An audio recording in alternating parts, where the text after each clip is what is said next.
You're listening to the Yoga Medicine Podcast. I'm your host, Rachel Land.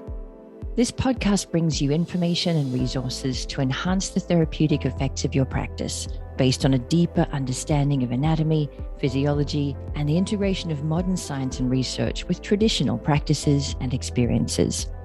Join me and my co-hosts Tiffany Cruikshank and Katya Bach as we dive into all things yoga, research, and wellness. The content of this podcast is not medical advice and is not meant to replace medical care. Please consult your healthcare provider to determine what is best for your unique healthcare needs. Well, this is exciting. The first panel conversation on the Yoga Medicine Podcast. So welcome all of you to the Yoga Medicine Podcast. Thank you in advance for your time and for sharing from your experience. We're going to dive right into it. And I'll ask you each to introduce yourselves and to tell the listeners and viewers just a little bit about yourself, your background, and maybe a little bit about your cultural association with yoga and with South Asia. So let's dive right in and start with Rashmi. Hi, everybody. I'm Dr. Rashmi Bismark, and my pronouns are she, her. And I've been on this podcast before, so some of you may have heard the last podcast that I did with Rachel, and I'm so happy to be back and sharing with this wonderful group of fellow yoga medicine teachers here. And in terms of my cultural background, my family moved to the US from South India, from a state called Kerala. So I grew up in a Malayali Hindu home and was raised in New York State and moved around a little bit as an adult, and I'm back home in the small town that I grew up in. I'm a physician and my specialty is preventive medicine, and I get to teach mindfulness and yoga-based interventions for different patient populations. That's a little bit about me, and I'll pass on over to Ashish. Hey everyone, my name is Ashish Arora. I was born in Delhi and I grew up in Delhi primarily.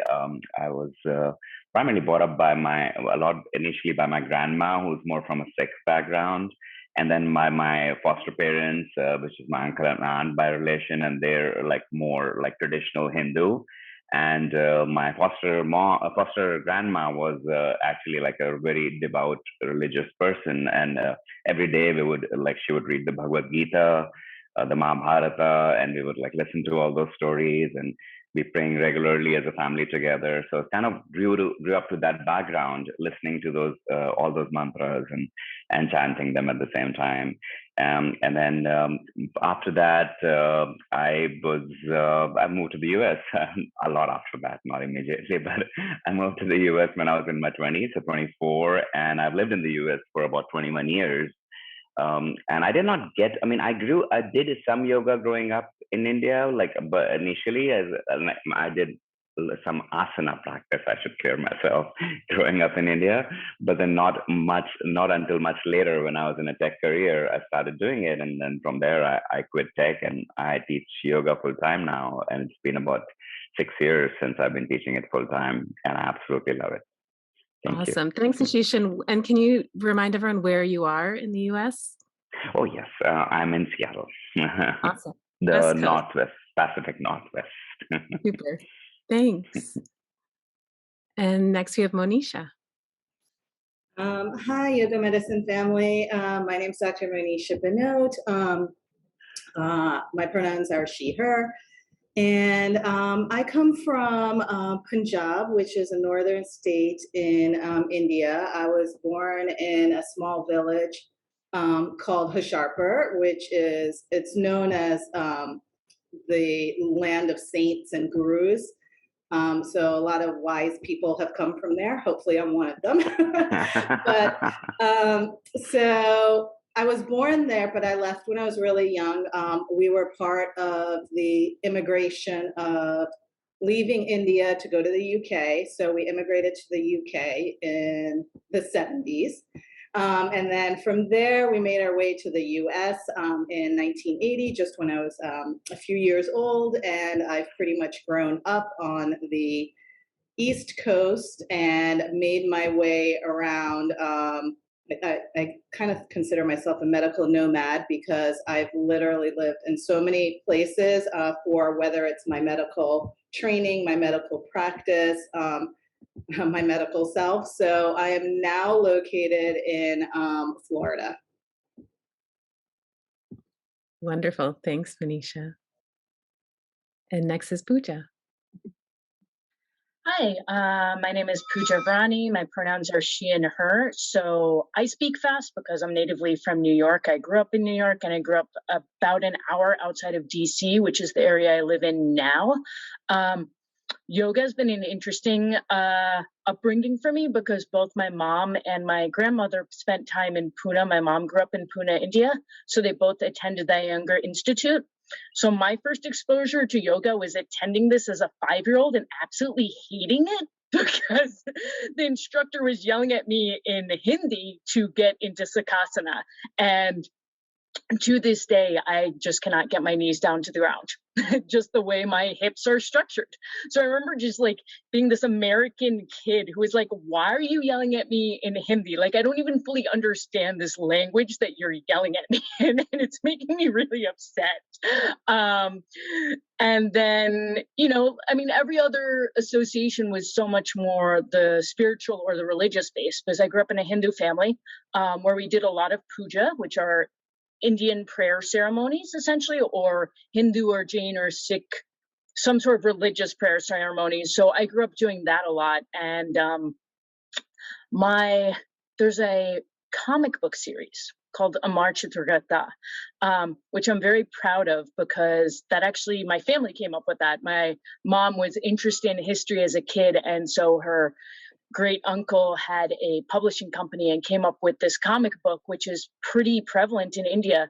So a lot of my childhood, I was a big reader. So a lot of my childhood, I just spent reading stories of everyone, right? Kings, queens, princesses, but also all of these deities and all of these stories about who I later learned were yogis or yoginis or people involved or enmeshed in the yoga tradition in some sort or another. So now as a yoga teacher, it's coming around full circle. But for me, it was two very, very separate things. This terrible experience I had in India, and then my experience growing up with all the myths and the lore, and then getting back into yoga as primarily a principle as a asana practice, and then coming back full circle to, well, yoga is a lot more than asana. So Pooja, tell us too how you're involved with yoga right now. I know you work with clients and teach at schools. Absolutely. So I do two things. One is social justice. So it's talking about this stuff, right? Like, how do we make yoga inclusive and equitable to everyone? Not just folks of color, but right, like I'm queer. So folks who are queer, folks who are fat, folks who are disabled.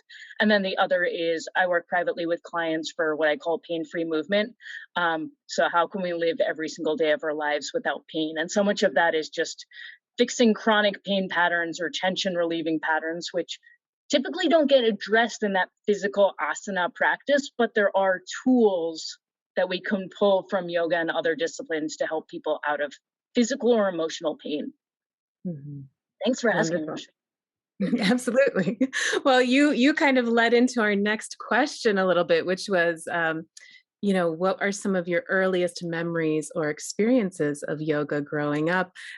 Pooja and I had been on other panels before, and I remember the first time she told me about this relationship with Amar Chitragata, I like totally geeked out and fangirled her for a minute because for many of you who might be of our generation, Indian, South Asian, you might remember these comic books. And for me, growing up in America, these were like the only books that I had that had stories of people that looked like me or had names like mine. And so, every time someone would go and come back with them, I'd have this collection and I'd like memorize them front to back, because it was like so precious to have them. And probably one of the first inspirations too for me with my whole picture book journey, but so wonderful, that connection and how valuable stories are. So what I appreciated about our introductions was how diverse our backgrounds are, different parts of India, different experiences, different points of time where we might have moved to America. And that said, we only represent even a fraction of the full diversity of the South Asian experience here. So just wanted to name that. But so, as we're talking about these memories, Pooja, you beautifully shared these memories of practicing in the Iyengar studio as a kid and hearing all the stories. For everyone else in the group, what were some of your earliest memories with yoga growing up? And Ashish, I'll hand it off to you. Thank you, Rashmi. Yeah, I mean, I grew up at a time in India when, and I'm old, I guess. So, but I grew up at a time when there was only one TV channel. And it was only on for like a few hours a day. Like, I mean, very limited, and like, I mean, a lot of the programs would be educational. I mean, at that point, and there was like very few entertainment programs. And the fact that there was nothing else, like there was no phones, no other stuff to do, and we would like turn on the TV, just it would be some background noise, if nothing else. And so one of my first exposures was like watching yoga on TV, and it would be this weekly program, and it would be structured around a lot of kriyas, and like there would be some kriyas like the cleansing, like of the nose, the nostrils, and with water, with thread, and just and outside the sutra neti, and outside of that it would be like a little bit of asana, like I mean, and the asanas would go pretty extreme, like when I say extreme, like I mean compared to like what a normal person, when like I mean as a kid watching it, like people do peacock when you rasan, it was like intense. It was like, I don't know if I can ever do that. And then like I wouldn't really do any of that. It was just like kind of like playing in the background, and some of that. And then like as part of that, like there wasn't as much, like I do not at least recall there being any talk around sutras or that, but there was like mostly kriyas and samasana. It was the exposure from TV. Outside of that, I would see people like who I would call old people at the time. I mean, if you are just listening, I've made a quote unquote there. So I'm one of those old people now, but I would see older people like in their 50s and 60s out in the parks practicing early in the morning. And it was always early in the morning, like not in the middle of the day, not any other time. And there was a park right outside our house, and I would hear laughter in the morning. And laughter was very much like a part of most of those yoga sessions. Like there was about at least 10 minutes of like laughing out, like, funny thing is, like I've tried it like later on in my life as well. And it just once you start doing it, it's funny how it just it's like it just snowballs. Like you start out, it feels like it's artificial, but it just goes on and on. And I mean, at that time as a kid, I would be like, no, what are they up to? But that's what I would see. And I would see like it's more of like body movement rather than asanas. Like it's just rotating your shoulders, arms rotating, squats, and more stuff like that, and very little of asana. In fact, like I did asana practice as a kid in my elementary school, which was a boarding school. So they had a little bit of asana practice in the mornings as part of assembly. And we would do like about 4 or 5 asanas. And I mean, that was about it. And it was more like an exercise, even growing up in India. And so, I mean, and I should say, asana, of course, is an aspect. I mean, I did grow up, as I mentioned earlier, to the philosophies, but separate from what we would call yoga. Like they would not be referred to as yoga, but at the same time, like the chanting, the bhakti, the Mahabharata, Ramayana, they were both huge in India. Like, I mean, as I mentioned, there's only one TV channel, and one of the only programs which would repeat like a series. Like, I mean, initially it was the Ramayana, and then later on the Mahabharata. So we would be like sitting and waiting to kind of watch that, and it was wonderful stories. So it's not that, like, I mean, I did not feel like it was something foreign. I did not feel it in terms of it was something which like was forced on to me. Rather, I should say it was more something which like was very much like a part of life, and it was just watching that and learning from that, the Samudra Manthan and all the wonderful stories around that. And it was just so it was a very rich cultural experience, like a lean. And despite that, it was never ever called yoga per se. Like the Bhagavad Gita, like is the one place I would hear the mention of yoga, but it wasn't like the focus was more on God and on bhakti aspect, at least the way I grew up, where I grew up. So that was kind of the primary focus. Outside of that, I think it's only later on where I did go to Rishikesh as a kid as well, and I was exposed to some yoga there. But I think yoga, even in Rishikesh, has grown up a lot more in the last 2-3 decades in terms of being able to be accessible to anyone who kind of steps in. It seems like yoga land.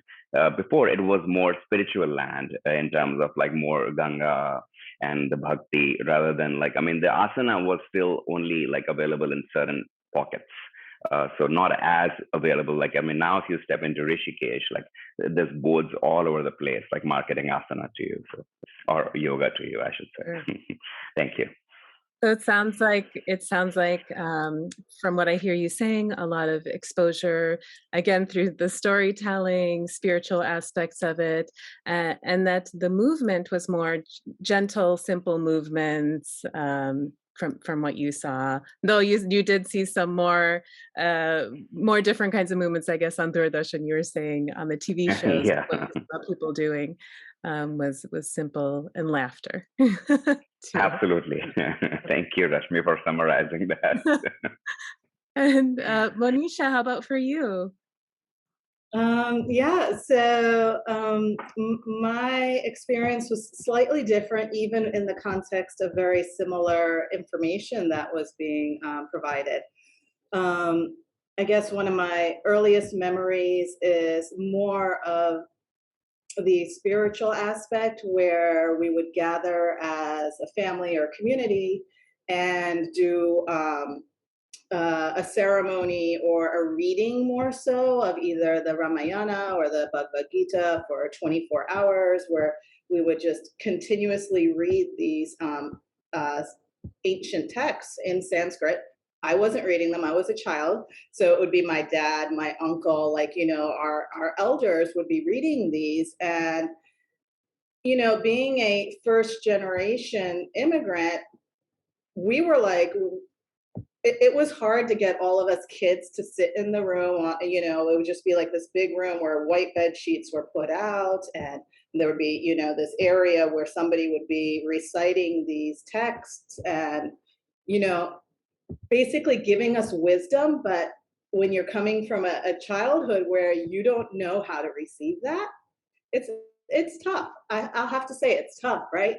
So I'm going to say I couldn't appreciate it at that time. So I think now as an adult, I appreciate it. And I think, the fact that our parents and family kind of stood by us and, really created that environment for us is so important. So that was my earliest memory. And, I don't know it. I don't see it happening anymore in the community, as families kind of grow apart and the children kind of grow on. But I do think that this was something it's imprinted in my head, and now I can go back and be so what was it you were saying? And now it makes sense to me, and there's so much wisdom coming out of those 24 hours that we were when is this going to be over? When can we eat? When can we go do this? As opposed to, let's just take in all this knowledge about how we can live our lives more peacefully, how we can live our lives more in community, how we can live our lives respecting others, having good relationships from even different cultures, how we treat everybody equally. I mean, the lessons in there are invaluable. So I think, I know we're going to talk about this possibly later, but there's life lessons in there that apply to everybody, no matter what culture you're coming from. So I think that's kind of my earliest experience. And then a little bit later from that is really coming from my mom, who's consistently talking to me about pranayama and the breathing aspect of it, and the real kind of connecting with yourself, and the Ayurveda. I mean, that's the family I grew up in, with all these holistic healing modalities, and how can we heal our body, and to this day, my mom FaceTimes with me for like 5-10 minutes. She's like, all right, let's do our breathing together, you know, especially when you live apart. It's like this coming together. And then I only got into the asana, I will admit it, much later in life. You know, that wasn't part of what I knew. Even, you know, I grew up in the States, so it wasn't part of my schooling. It wasn't part of my exposure. My exposure to the Indian community was, you know, we had our Indian dance and our cultural like things like that, but the yoga aspect was not that physical aspect was not there. So yeah, that was a little bit about how I kind of came to be in yoga. Yeah. Thank you. So it sounds like more of the philosophical and spiritual aspects were what were kind of you were exposed to growing up. Early on, yes. Early on, yeah. Wonderful. Pooja, was there anything you wanted to add about memories of first exposures to yoga or other things as you were hearing everyone speaking? I just wanted to echo the philosophical aspects because I'm hearing that come up a bunch, and how the asana practice came later or wasn't central. And in a way it was, I mean, at least from Patanjali's system, right? There's the yamas and niyamas. I think in a way that's what I was being taught without it being called the yamas and niyamas, because all of these lessons, whether it was in Amar Chitrakrita or any lessons, right, whether it's mythology or this deity or this king or this queen, everything had a story and a moral. So everything was, how do you comport yourself in the world? How do you behave in the world? Why you do this ceremony? What are the virtues you're trying to cultivate? So I think that was very central to my education and to how it played into my family, that what was important to them was faith for the sake of self-improvement, and that improvement always going back towards others and feeding into how I as a person and how we as a family could support others, either in India or anywhere in our community.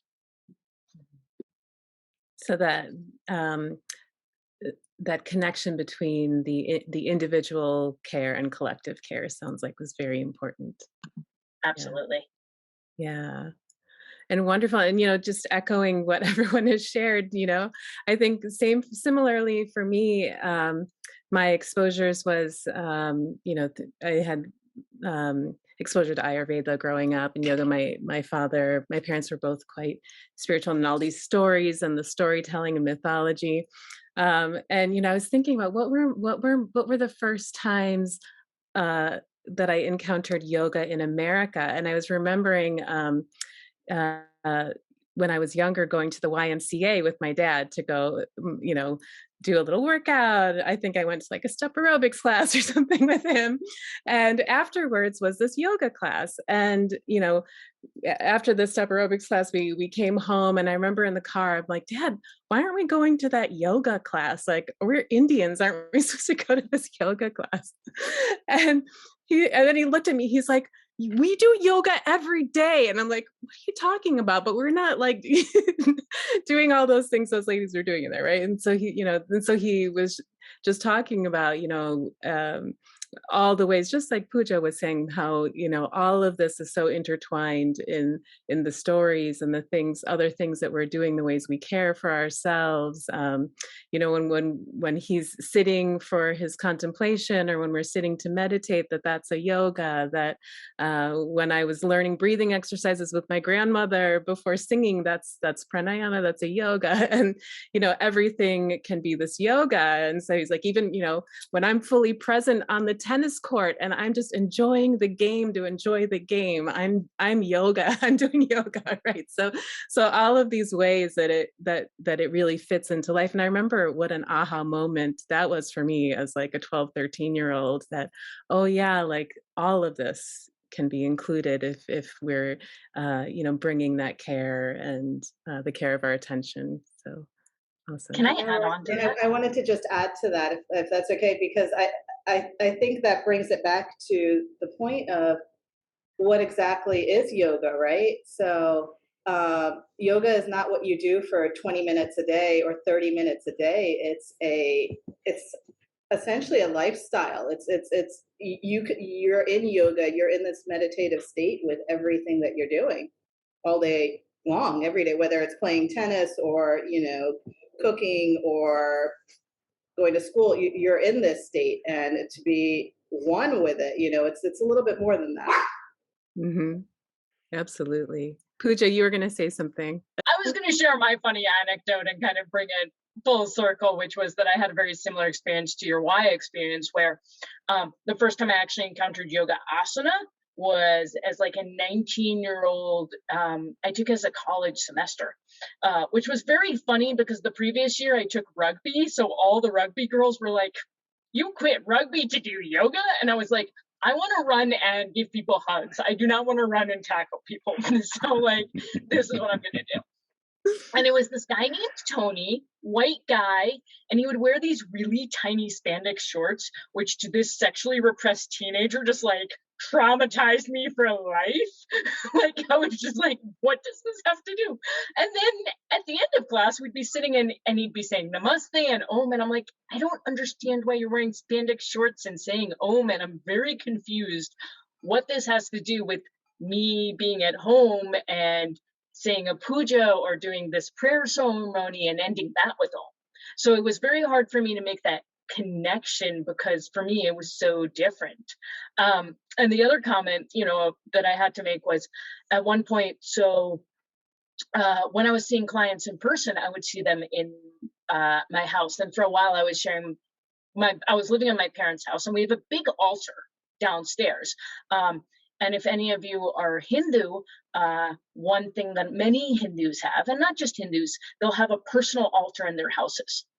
So my clients were Catholic, and they asked, "Oh, your parents are religious? Like, they're really religious?" I was like, "Not really." They're like, "But they have an altar." And I had to explain to them that from South Asia, so many of what our religions or our faith traditions are, they are to be experienced in everyday life. And you're not particularly religious if you have it. It's just, it's part of our culture. It's part of just having this personal relationship with your deity or your divinity. And it very much ties into that whole idea of yoga can be in any moment, because it never gets separated, right? It's not you just go to church, you just go to the yoga studio to do yoga. You're always doing yoga. Mm-hmm. Beautiful. I see Ashish also smiling, wanting to jump in here. Very well said, Pooja. Yeah, and that definitely that experience was there for me as well, in very similar ways in terms of it being like pervasive, like pretty much like in a way of life. And as Monisha put it, like going through Satya, and I mean all the ahimsa was like very much ingrained. Like you would hear about them almost every day. Like it was just kind of like, even they would not be called yamas and niyamas. They would not be like sutras wouldn't be quoted, but it was very much kind of a part of it. The reason I wanted to speak up again was because like there's a couple of questions I get which are very related to like what we're talking about, and I get those questions like very, very regularly. And so I was like, okay, this is a good opportunity to talk about them. One is the word namaste. Like I know like a lot of people, like I mean I've met who either grown up later, who are younger than me, or who've grown up in the West, like maybe haven't used namaste, like even being Indian as much. Like I actually grew up saying namaste a lot. Like you would say namaste to every uncle and auntie, and everybody is an uncle and auntie. Anybody like who's like at least 10 years older than you would be an uncle and auntie. And anyone who's like just slightly older than you is a bhaiya or a didi, like a boy, like someone who identifies as a boy is a bhaiya, and a girl is a didi. And so like it would be namaste. Anytime you're talking to someone elder than you would meet anyone, it would be namaste, and that was a greeting. Like you would say, and then a lot of times, like even like I mean, saying bye was starting to get more common at that point. So we would still say bye sometimes, but namaste was again the moment anyone was like even like a little more older, you would typically always go namaste, and it was like a very, very common thing. Another thing which like I grew up with Sanskrit a fair amount, like listening to it at home, like as part of the chanting, but at that time I didn't really understand it. But I mean, in schooling, like in Delhi at least, it was very much a part of the core curriculum in middle school for 3 years. So I learned with Sanskrit. I mean, I grew up with Sanskrit, and just want to clarify that Sanskrit isn't yoga, and I mean, yoga isn't Sanskrit. I mean, a lot of people like get confused. between like, I mean, there is an intersection. I mean, the Yoga Sutras are written in Sanskrit and primarily have been propagated that way. And it is like the language of the Upanishads, and I mean, just a lot of the scriptures, Mahabharata, and yet at the same time, it is a language per se. And like I grew up like studying it was more from an aspect of reading and writing it versus speaking it. So we would never speak it. So it went out the door pretty quickly, even though I took it as an elective for 2 years in high school.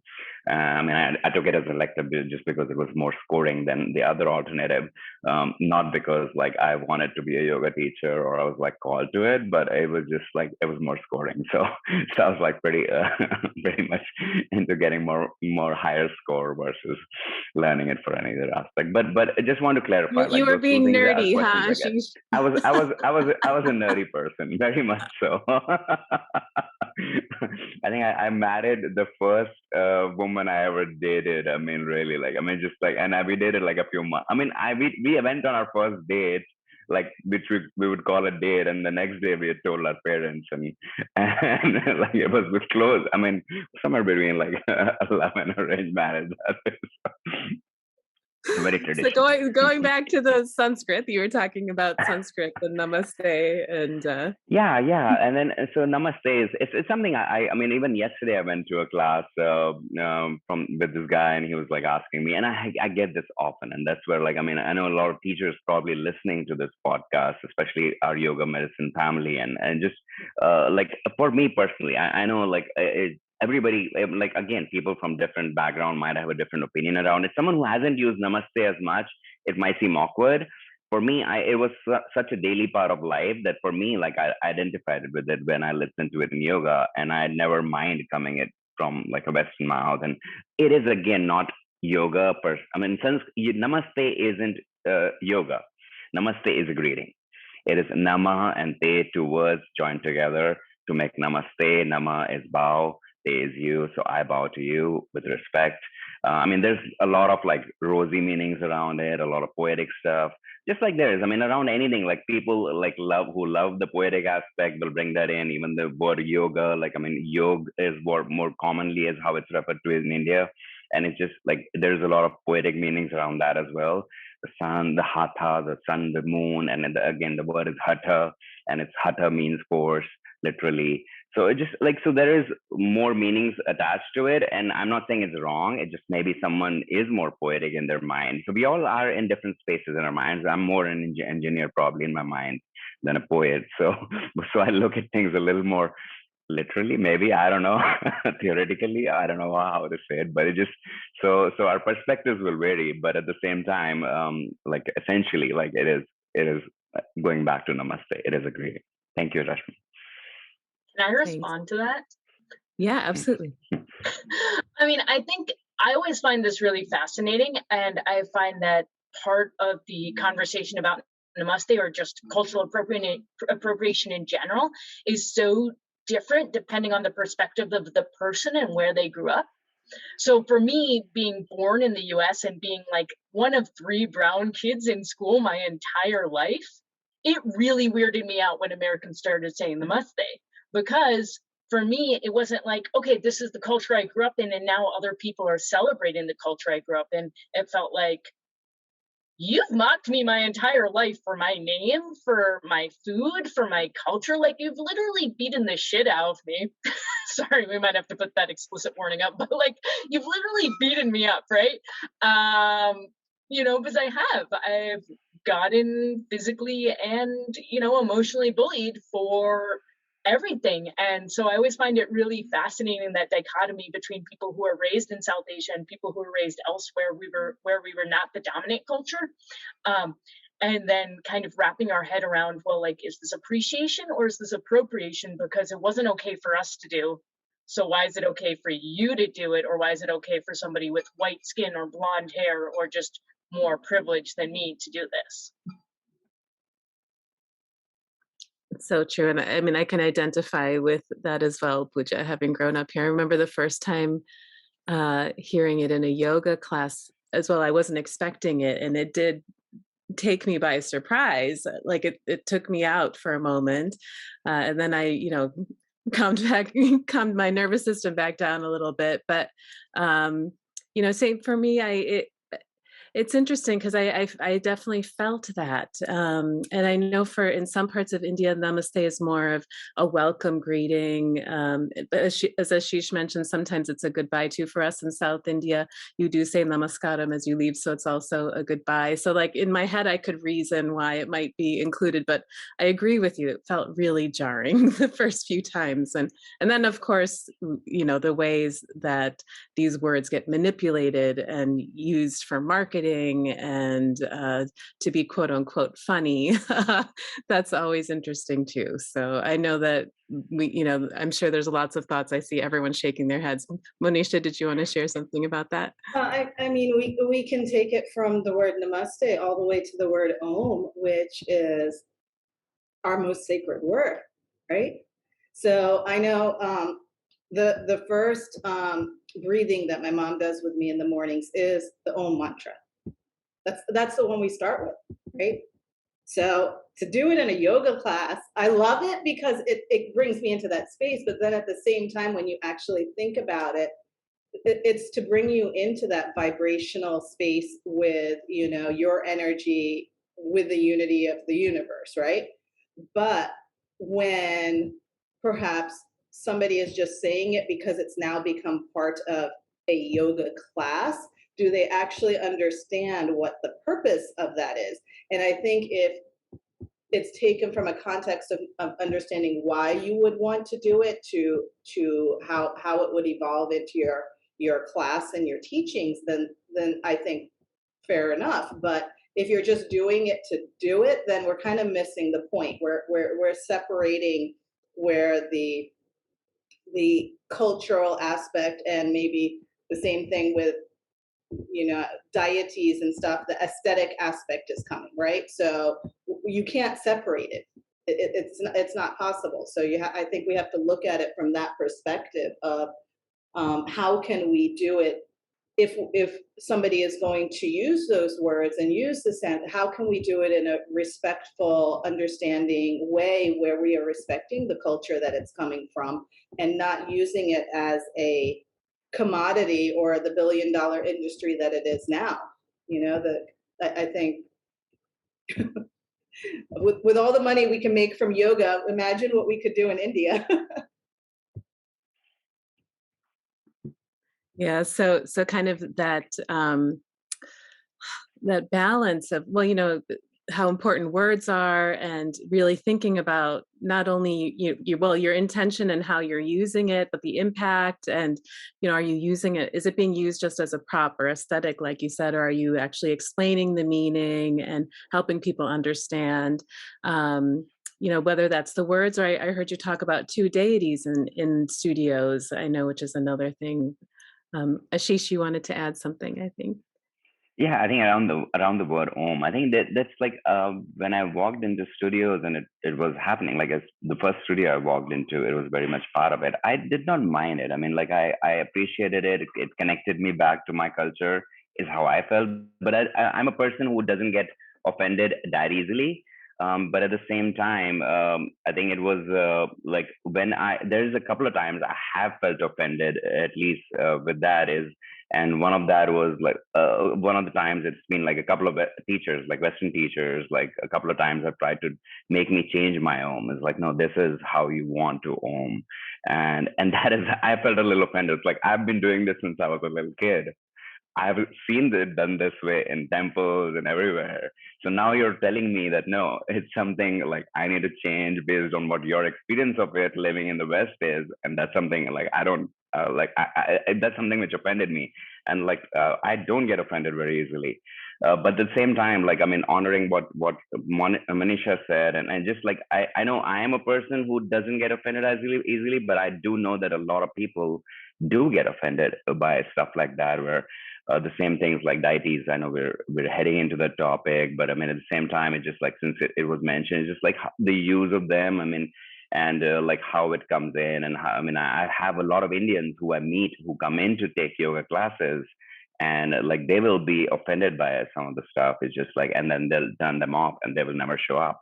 And that right there, I feel, is like where you can like to bring in the word appropriation. Like if you're offending the people of the culture who is from, or at least a good percentage of them. Like, I mean, you can't like please everyone. So I'm not saying like if one person's offended, I mean, you still listen to them if it's from their culture, but at the same time, if a general population, like, I mean, if a significant number of people are getting affected by it, is where something where you need to bring in that mindfulness as to how you could change it. Like, I mean, as an example, I'm veering off topic, is the use of the word yogi. Something like, since I got a lot of my teacher trainings in the US, like I was just fine saying yogi to everyone. But at the same time, then I met teachers who were trained in India, and they told me, no, yogi is a word which is like given to you. It's a title. It's something which carries a lot of respect. Unfortunately, it's used by a lot of politicians who are definitely not yogis. But at the same time, like the intent coming from that space is of respect. And so, like, I mean, and just I choose from that aspect, like, to change my languaging, and it took a little bit of extra effort to change it. Like, I'm going from calling people yogis to yoga practitioners. But it was just like a couple of days or maybe a week of mindfulness on my part to change it. So it didn't change my life to start calling it differently. And it was just from that aspect of respect. And that is what, like, I think that is why I want to be a part of this conversation, is that respect. And yoga is very much that, is like that, like being one, of course, with yourself, but around your environment as well, your prakriti. And then, so like, it's just, like the more you can respect, where, especially if it's coming from a different culture, even more so, like what people like are coming from, and then bring that respect to it. And might take just these small changes, like Monisha said, like Pooja was like offended by something. So just listening to it, being with it. And so, thank you. There's so many things in what you shared, Ashish, particularly around the just basic respect of being able to, hear something that is unfamiliar to you, opening to that, being able to hear different views, and then what you do with that information, how important that is, and you had mentioned a few things. You had so many things that you had talked about there. Your friends from India who were, you had mentioned many friends being offended and not going back to studios.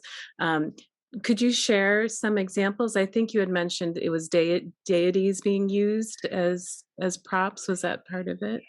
Deities is part of it. The decor, the way, like, I mean, the studios sometimes present themselves as part of it as well. Like for me personally, like, I mean, when I first went to a yoga studio, was to do this Bikram class, and I'd bought a month package because it was a deal, like on Groupon or something. And I bought a month of package, and I was like, okay, I'm gonna start doing yoga. And I go in and I see, like, the room was packed, and it was like carpet, it was packed. And I see this like people in bikinis and speedos, and I was like feeling so awkward walking into that space. And I mean, there was an entire like emphasis on performance. And I mean, at that point, I knew yoga was asana, is how it was taught. And I mean, that is, in fact, like I had gone in for asana. I'm not saying I'd gone for a meditation in my mind when I walked in. I went in for asana. I was overweight. I was like very sedentary. I wanted to move. I wanted to get fit. But at the same time, it just totally threw me off. It's like, I don't know. I mean, I'm feeling so out of place. And that's like that feeling of an Indian who's walking in with an expectation of asana, getting offended by just like what people are wearing, how it is showing up. And rather than it be a calm thing, it is this loud thing with a lot of like clapping, and it just wasn't like the experience which like I was expecting. And I never went back again for like years. I mean, a couple of years, I did not go back into yoga again. It was like, no, this is not what I want to do. So, I mean, I was feeling like almost ashamed. Like, I mean, not that I'm like, I don't mind watching like like women in bikinis on a beach, but at the same time, like, I mean, but in a yoga studio, like it was just a different aspect. I mean, I was not comfortable with it, and I was like, no, I mean, I just don't want to go back. And that is kind of what I want to like bring up. That's again another of the reasons I talk about this stuff, is like for me, it's really important. Like when an Indian walks into the studio, like for me, it is like even as an like as an Indian, like I'm an Indian teacher, I don't have to do extra towards it. but taking that extra effort to make them comfortable there is one of my goals. And that's, I know, one of the things which makes them uncomfortable. Another example is music. I think like there's all kinds of music being played in yoga studios, yoga teachers, like, I mean, so mindfulness around music. I mean, I know, like, the way, like, I've given it a deep thought, like, okay, is music part of yoga or not? Now, music was only available to the kings. Like, if you look at like a couple of centuries back, like till that point, like music wasn't available to the general person because there was no musical, like, I mean, and there was no CD players or even record players or going back, like nothing. So you had to have someone playing it live for you to be able to listen to music. So naturally, it wasn't a part of yoga because it was hard to access it. And now, can it be a part of yoga? Yeah, music is calming for a lot of people. So from that perspective, I don't mind it. I don't mind music being in class. But at the same time, if the lyrics are like offensive, even if to like a few people walking in, and why, like, I mean, if it's not something from your culture, why have offensive music in there? Why have music with swear words? Or even at times, like with lyrics, I feel like, I mean, if you can avoid it, why not? Because lyrics will more often than not like draw you out towards the lyrics versus getting present. And that is where it kind of goes against what the purpose of yoga is. So, and music is another thing I've heard from a lot of people. They say, oh, we love your class. I mean, the Indians who are coming is like, because we hear music, which is more respectful and all, because anywhere we hear, my mind's distracted by the music, by the lyrics, or it's offensive, like the fuck word, or, I mean, again, it could be anything, just because it's so common. We have lots of, we're going to have to bleep out lots of explicit language.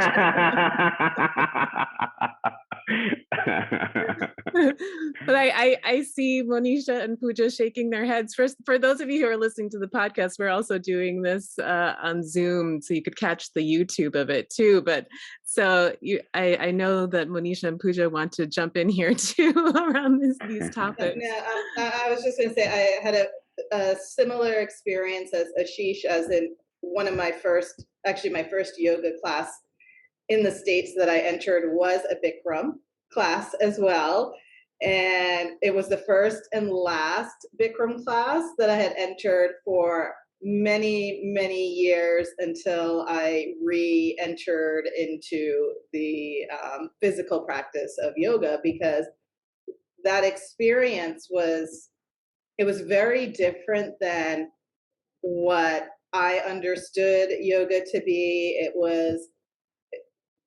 It was just, I don't even know how to describe it at this point. It was very uncomfortable. Just like as she said, it was like a crowded room, mat to mat, people in very small pieces of clothing, sweating. And, obviously you sweat in a Bikram class, but the emphasis was not on the poses or the breathing. It was just, I almost felt like some kind of internal competition, or external competition, I should say, amongst each of the people in the room, which, we have enough competition in our world and the world we live in. We've created so much competition. It really was like, this is not what I came to yoga for, or why I wanted to practice yoga. My career has been a competition in itself. If you know anything about medical professional doctors' careers, every day is a competition of whether, we're doing this exam or that exam, or trying to get into this training. So for me to go to a yoga practice, the last thing I was looking for was another space of competition. But even so, after those few years of steering clear from it, and when I did make my way back around to yoga, one of the things that I noticed was, and in a way, it is kind of comforting to see, because when you go into a yoga studio, to me, it's almost like entering like my home, because I have like Ganesh deities in my home. That's my religion. I'm Hindu, so for me, it's a norm, right? So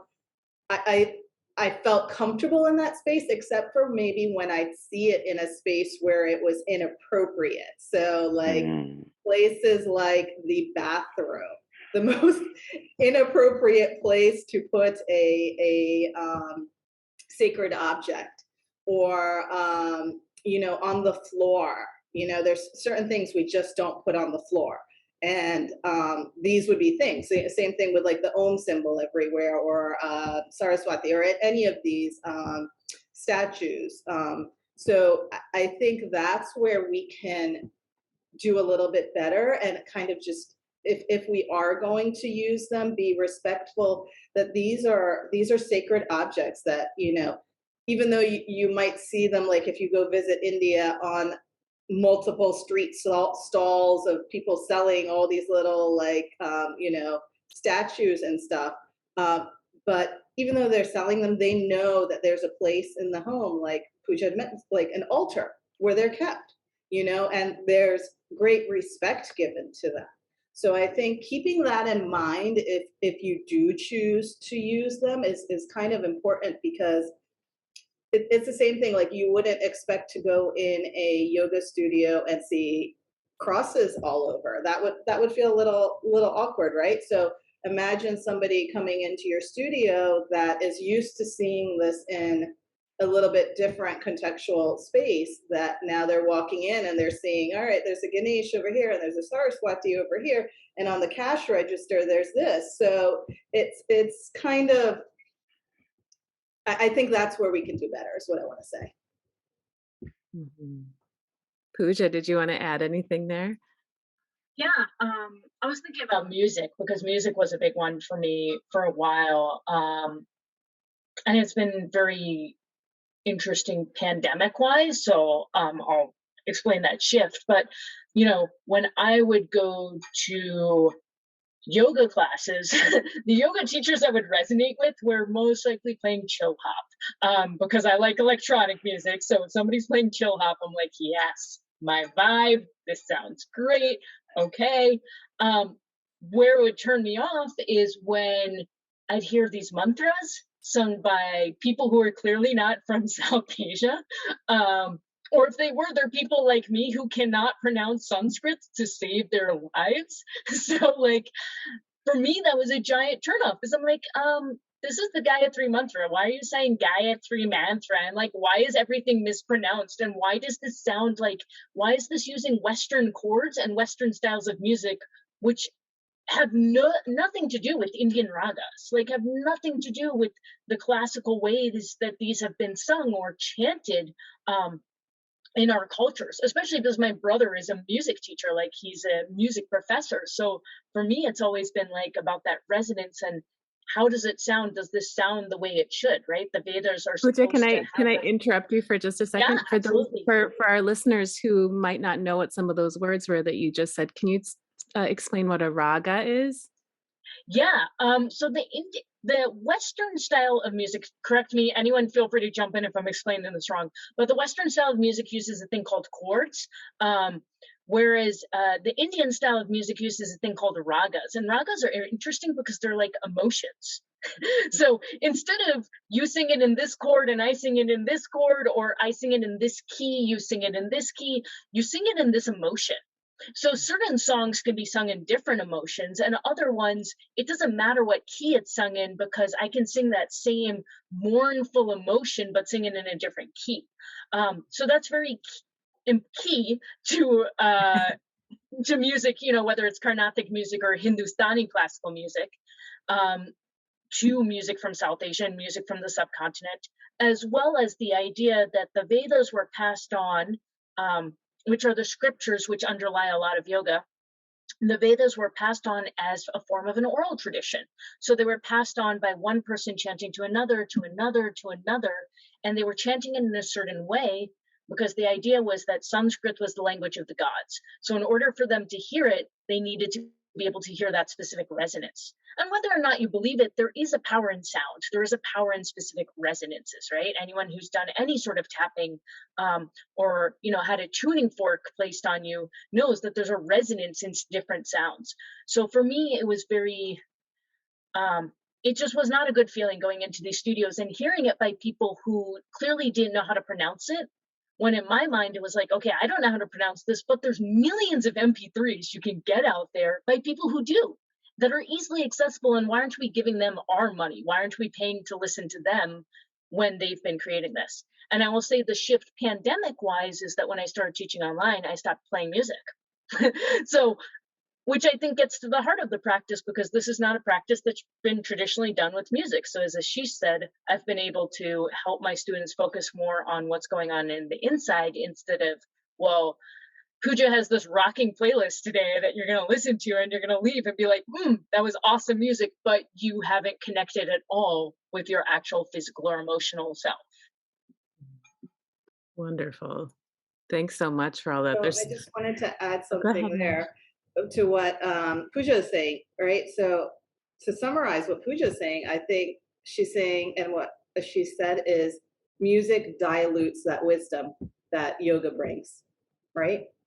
So sometimes it can do that. Sometimes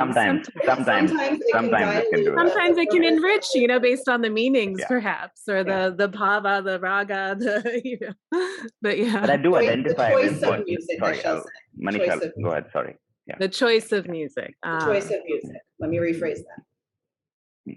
Wonderful. Yeah, going back to what Pooja was saying as well, is just like, I did something which I've had in my thoughts a lot, but I've given deep thought to it. I don't mind Western people like trying to sing and mantras and bring it in. But if you are going to sing it, then maybe make just that little bit of extra effort to learn some of the the consonants, the sounds which are part of the language. Just because when you're talking is one thing. And of course I grew up with Sanskrit and not everybody has, but just when you bring it into a song form, there is altogether, like Pooja was saying, the ragas, and there is a different, the way those the Indian music is taught is different, of course. At the same time, the mantra is, when I hear the word ta, it is sharp on the ear, versus the ta, which is how it's meant to be. It's meant to be the sutra, not sutra. Just so stuff like that. It just. And I'm not saying you have to learn it, but if you are going to use those words regularly, why not make an effort? How much longer does it take to make an effort towards it? Probably not much. It's a little. If you're going to sing, it gets even more important. Now it's in a form where it's it has to land a little more softly versus harshly. So, it just can make all the difference. And that is where I would feel very awkward when Sanskrit music was playing with someone Western singing it, who was not singing it. I love Ram Dass. He does such a wonderful job of singing the mantras. And at the same time, there's others who will make a butchery of it, and in terms of the music and the musicality of it, and the sounds, which is it. I don't get offended that easily, but I'm sure there's other people who get way more offended by it than I do as well. You're funny, because I'm thinking about one of the phrases, one of the mantras that I say multiple times a day, since a child. I don't know why. I know why I say it. I grew up saying it, but it's Om Namo Shivaya Jai Durga Mata, and I'm consistently saying it. And I don't know if I'm saying it the right way. I don't know if my pronunciation is right. So but I know the meaning of it, and I know why I'm saying it. So I think that's where maybe perhaps for me, I would have a little bit of leeway in, maybe how somebody's pronouncing it. I'm playing devil's advocate here, because even I might not be pronouncing it right, and I grew up with it. So. Mm-hmm. Very well said, Monica. Yeah. One thing, sorry, I totally jumped in, but raise your hand if you're familiar with bhajans. Right, so bhajans, in yoga world, so many people are familiar with kirtan, which is someone is singing and everyone's listening, and sometimes there's dancing, which, oh my god, if that happened in a Hindu temple when I grew up, we would shame that person and toss them out, and they would never come back. But bhajan is this idea of call and response. So one person sings a line, somebody else follows. And for me, the nightmare growing up was going to bhajans and having this old auntie or uncle just steal the mic and just absolutely kill, just do the most terrible job you've ever heard of singing these bhajans. They would just kill the Sanskrit, everything would be mispronounced and everything would be off key. But there was so much devotion in their hearts that it didn't matter.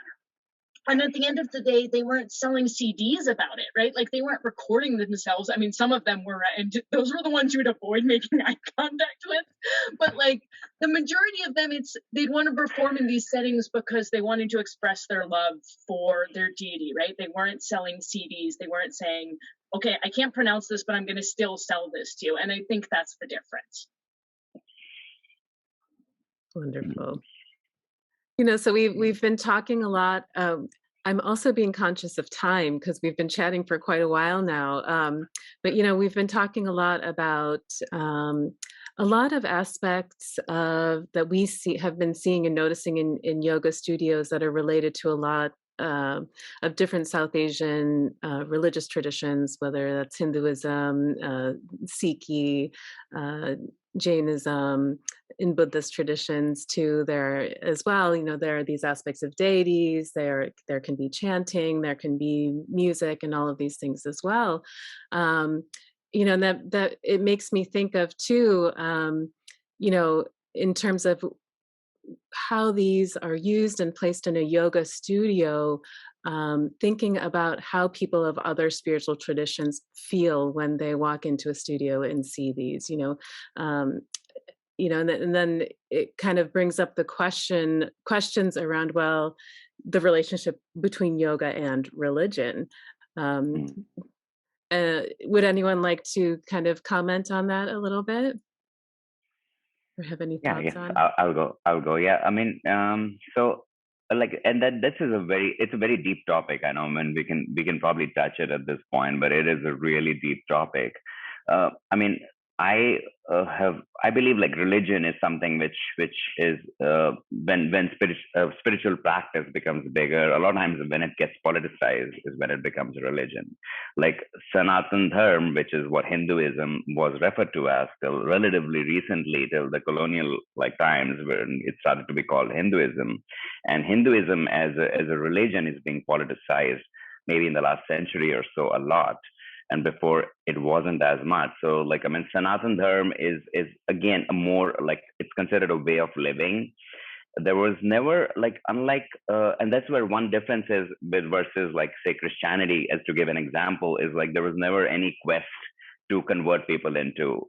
In fact, if you want to go to a temple, you do not need to convert versus like, I mean, like if you, in terms of like being able to participate, being able to marry someone who is quote unquote Hindu, it's not like you have to convert like among Jews you do, or I mean, so it's more like a way of living is how it was.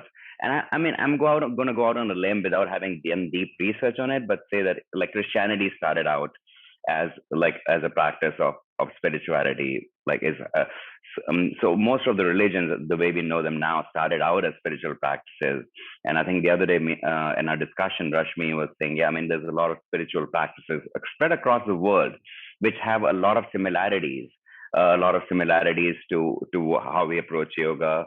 And it's about that oneness. It's about finding that calm in this like and whatever world. I mean, we keep thinking, no, we're in this world which is now so technological and so different. But at the same time, if you read the Bhagavad Gita, Arjuna is saying, oh, the mind is so hard to conquer to Krishna.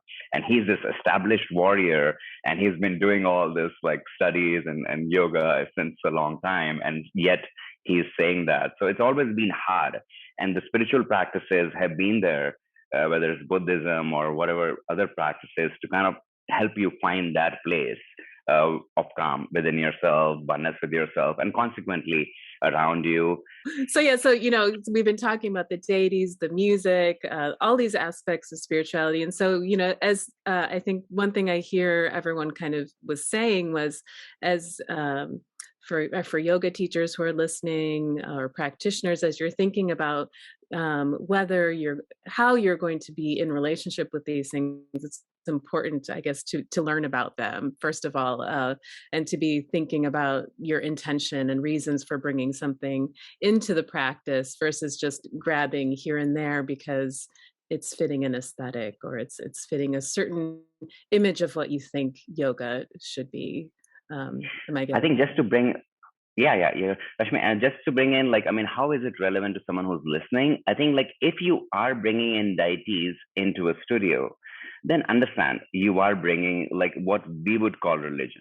Like, I mean, what the world would call religion. So you are taking that on. The moment you're taking that on, now you're taking on to a whole different ball game.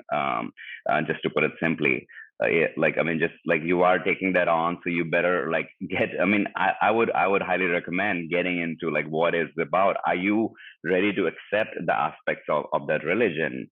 Again, because in today's day, the way it's treated is a religion. So, I mean, are you ready to take that on?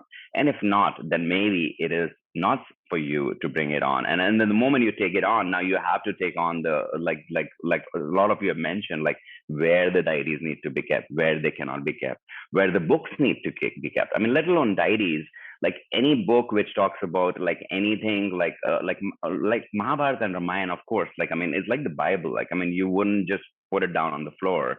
The Mahabharata and Ramayana are always passed Bhagavad Gita with two hands. Like, they never, like, you'd never find all these books, or like books which talk about, like, a lot of any god, mention of any god, they would be passed on with two hands. If a book fell down to the floor, you would, I mean, I and then me and any other friend, most of my friends I've seen, like, you would pick them up, you would put it on your head, and then you would put it back. So it is very much an essence of the culture, and it is, like, I mean, and yes, it is connected in a way to the Hinduism aspect of it as well, because it is a religious book, or it is a book you look at it with respect. So, I mean, to even have a book on the floor, let alone a diary, is considered, like, wrong. So the moment you are bringing those diaries in, you are going beyond and taking a step towards that. Now, I mean, make the effort. I mean, go in, dive in, and if you don't have time to, I totally appreciate that. I understand. It's already so much going on as a small business owner. So much. I mean, yoga isn't a easy small business to own. You're bringing it in from a mindful space. Quite likely, you're trying to heal people and all that good stuff. Then maybe leave that aspect out. If you don't have the time for it, then maybe leave it out. So, thank you. And to thinking about the community you're serving, and how people will feel as they're coming in and engaging with it. Wonderful. Thanks, Ashish. So just also being respectful of everyone's time here too. So we've been talking a lot about, things that we have found problematic in these yoga settings, and have been offering a few thoughts along the way for those who are listening about ways to be more appreciative and respectful. What might you add to that in terms of, for people who are listening in, what are some ways to think about perhaps being more appreciative or mindful of these issues? But what can a listener do to kind of integrate some of these things? Any thoughts around that? Go ahead, So Monisha. I'll jump in here. This is Monisha. So I think for our yoga teachers who do have a studio, or who are teaching in classes, talk to your students. See where they're coming from. What do they understand about yoga? Because then that will give you an opening for where you can be a better yoga teacher, where you can introduce some concepts that maybe your students weren't familiar with, so they can appreciate the practice of yoga even more. So I think starting with who your students are, talking to them, see where they're coming from, see what would make them comfortable, at the same time keeping that respect. I don't know if you can separate, like, having a yoga class and then just say all of a sudden I'm not going to do pranayama, or I'm not going to use the Sanskrit words. But I don't know if that's possible. I mean, it's part of what yoga is. It's part of the essence, right? So I think talking to your students, communicating with them, seeing where their comfort level is, maybe introducing it in a slower way, in a more practical way, kind of like how we started talking in the beginning of this conversation. Our parents didn't tell us that we were learning the Ramayana, that we were learning all these spiritual practices. They just exposed us to them. They made them present. And now we're putting, like, the labels on what these things were. But we were taught it in a way that we could respect what was coming from it. So I think that's a good place to start. That's a great reminder to meet people where they're at. Absolutely. Does anyone else want to add anything along with that? Yeah, I'll go. So I think very well said, Monisha, and like, I mean, I'll just add on to it. I won't repeat what she said, but it just, I think one of the, like, since we are in a space right now where there's a lot of yoga teachers listening and a lot of experienced yoga teachers listening too. I love the yoga medicine world because it has so many people who've taken so much time to study and for a great part. I mean, so I'm sure there's like a few people at least listening who train teachers as well. And that is where I feel like one of the biggest differences we can make as a yoga teacher is like how we train new teachers, because they're the ones who are ultimately bringing the message out. They're the ones like talking to the practitioners. They're the ones spreading the yoga. So I mean, like, and that like is very much, I feel like, is like rather getting from a space of like, I know we find ourselves a lot of times complaining or about like, okay, what it shouldn't be or what is right, but just like in terms of how can we improve things and like reaching out to new teachers and teaching, making sure that some of these practices in terms of like they're more familiarized with as part of the training, whether it be like spending more time on the cultural aspect of it, whether it's I know there's 200 hours seems so less when we start to train teachers. Like it seems like a lot of time for someone coming to learn. At the same time, when as a person who designs teacher trainings, it is so hard to fit everything into a 200. And yet the anatomy and especially since we teach so much asana, the anatomy is so huge.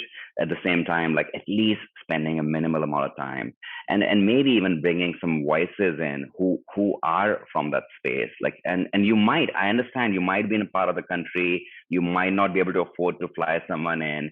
And these days, that's where the COVID is like has provided us that kind of boost of Zoom and being able to get someone in online and like relatively not as much in terms of spending wise, and or maybe even accessing some lectures online, even if that seems too hard to you. But I mean, at least in that space, like find a voice who can talk about it and impart it to the teachers that how important it is, like what is yoga, rather than just like blindly teach an asana practice. So I mean, just I know that it is the Yoga Alliance makes it compulsory to teach a little part of philosophy, but at the same time, I've done a training where it wasn't very much a part of it. So like so I know that it is there. So it just being mindful around what you're teaching the teachers around, whether it's the deities or whatever you're bringing in and bringing in the right voice. Thank you. So what I hear you saying is for teacher trainings to be mindful of the kind of the wholeness of yoga and including more of the fullness of all the aspects of philosophy, perhaps including some South Asian voices, whether through line or inviting them to come. Pooja, I see that you just unmuted. I think you probably have some things to add too.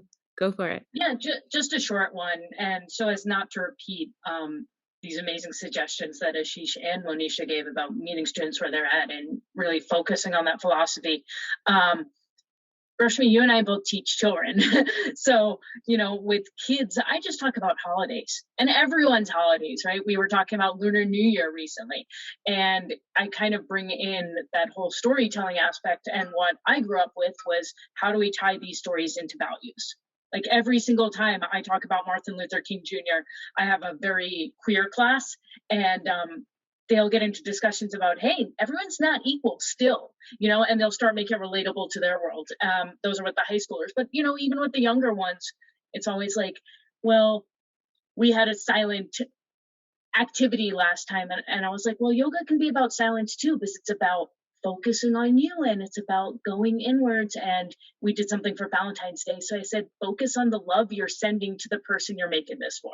So it's like bringing out those little lessons of this whole system of yoga, but through stories, through just a couple of words here and there, especially making it easy for these kids. So I think starting them off young is the way to go. And then for adults, exactly, meet them. If you treat everyone with like a child who knows nothing, it just makes life a lot easier, right? Like I assume I know nothing, and my brother, who's a professor of both Sanskrit and music, every single time we talk about the history of yoga, I say, assume I know nothing, because you're going to start saying, well, this about Tantra. If you assume I know nothing, we're actually going to get somewhere in this discussion, because I might learn something and I'm going to stop pretending I know anything. So if we assume that even ourselves, we don't know anything, I think that's a very different approach. And it's very different from this Western approach of I am an expert to none of us are experts. We're just all on this journey together.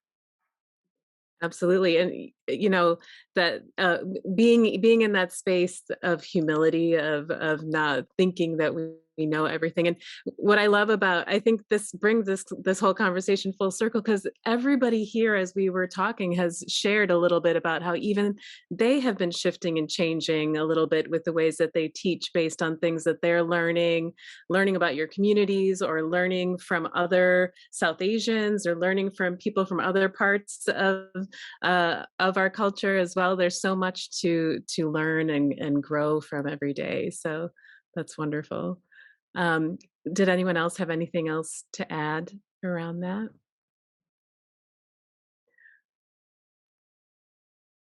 Well, I know we've been talking for an hour and a half already, and Rachel probably wants us to stop. So, I feel like we could, well, maybe not all you could, but I could listen to many, many, many more conversations like this. And I don't think it's a surprise that we didn't wrap it all up neatly in a bow in the space of one short podcast. So hopefully this is just the first of many conversations. But to kind of wrap it up, to finish it off, I'd love you to leave people with somewhere that they can find you if they'd like to know more about you and what you do. And then as an optional extra, if you have any resources that you would direct yoga teachers or yoga students to learn more about cultural appropriation and cultural appreciation, add that in. If you think of any later, send them to me and I'll add them into the show notes. And perhaps we start with Pooja, since I know you're on a tight schedule. Perhaps we start with you, and then if you need to leave, you can skip out. Absolutely. Just it comes off of the top of my head. I have a resource on my website, which is poojavirani.com/social justice. We can put it into the show notes. I only think one of the articles are mine. Every other article or podcast or blog is by someone much wiser than me. So essentially it's 15 resources I put together, and it's just I would say it's the tip of the iceberg, right? It's just a sneak peek into this conversation we've been having, and words that my colleagues have written to talk about cultural appropriation and appreciation, and really how that fits into this broader context of racism and exclusion, as well as diversity and inclusion. Thank you so much. If you need to skip out, of course, you're welcome to. Thank you so much for your time. Let's move on to Ashish. Where could people find out more about you? Any resources, if you can think of any that you'd like to share? Sure thing. The easiest place to find me is on Instagram. I am Ashish Yoga on Instagram. So ASHISHYOGA Yoga. And you can connect with me there. I share my thoughts around, occasionally some of my thoughts around this kind of stuff as well. And at the same time, I'll point you to a friend's podcast, which is, since you are on a podcast, you probably listen to podcasts. I mean, since you're listening to this, it's called Let's Talk Yoga. And she talks to a lot of people, like from India, from outside of India as well. And a lot of times this topic gets touched. And it's a very rich podcast, which I don't listen to very many podcasts. I'll make an admission, but I've listened to a couple. So just that's a good place to kind of go to. And if you want to connect with me as to how I teach my classes, in terms of if you want to try it on, I teach on Zoom for a studio called Be Luminous Yoga in Seattle. So you can, if you want to join me for a Zoom class, to see how I teach it. I mean, if you're just curious around it, feel free to hop in. Thank you. Thank you. And Monisha, where can people find out more about you? Yeah, thank you, Rachel. So you can find me, my website is drbhanote.com, so DRBHANOTE.com. You can also find me on Instagram, same name, Dr. Bhanote. As for resources, I would say reach out to your yoga medicine South Asian teachers. I myself am a yoga medicine therapeutic specialist, so I'm available to connect with whoever needs to, kind of talk about this, have a conversation about it, learn about it. I think that's the best way, is really to start talking about it and being open to how you can make maybe even your own experience with yoga better. So I'll leave it at that. Thank you. I love that. I think that's a really beautiful place to finish, because I know as I was listening as a pasty white teacher, I've done all the dumb things, as the song says. But the point is, when you know better, you do better. And that's why these conversations are so important. Rashmi. Sure. Hi. I'm on Instagram and Twitter as well as Rashmi Bismark. So you can find me there. I also have a website, which I haven't updated in a long time, so I'm not going to give you that address right now. When I update it, I'll send it to Rachel. No, but, I think what great ideas, I love that, Monisha, about connecting with other South Asian teachers in our community, and just South Asian teachers in general. If you go on Instagram, there's so many people. There's also the ABCD Yogi community, which has an Instagram page. You'll find a lot of South Asian teachers from India, from America, from across the globe. We've been talking a lot about our South Asian community. The South Asian community is huge. There's also these rich diasporas in different parts of the world, and Africa, the Caribbean, Fiji, and in such rich differences in everyone's experiences around this. So that's a great place to go check that out. Also, Tejal Yoga she offers a lot of different online options with a lot of South Asian American teachers, South Asian teachers, and based in the UK too, I think. So it's just a lot of options out there now, thanks to all this virtual and online stuff happening since COVID. So make use of it. Absolutely. Go digging, people. Go digging, go exploring.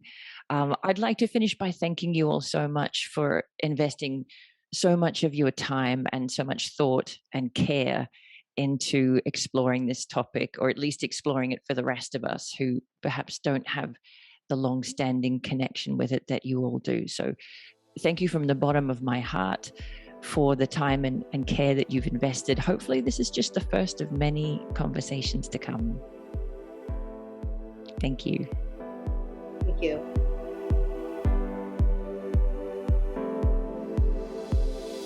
Thanks for listening to Yoga Medicine.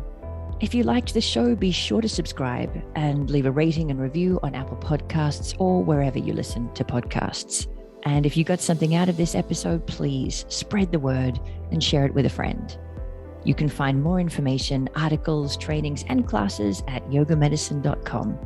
Check us out on social media as Yoga Medicine, or you can email us at info@yogamedicine.com. Thank you for being part of our Yoga Medicine community. The content of this podcast is not medical advice and is not meant to replace medical care. Please consult your healthcare provider to determine what is best for your unique healthcare needs.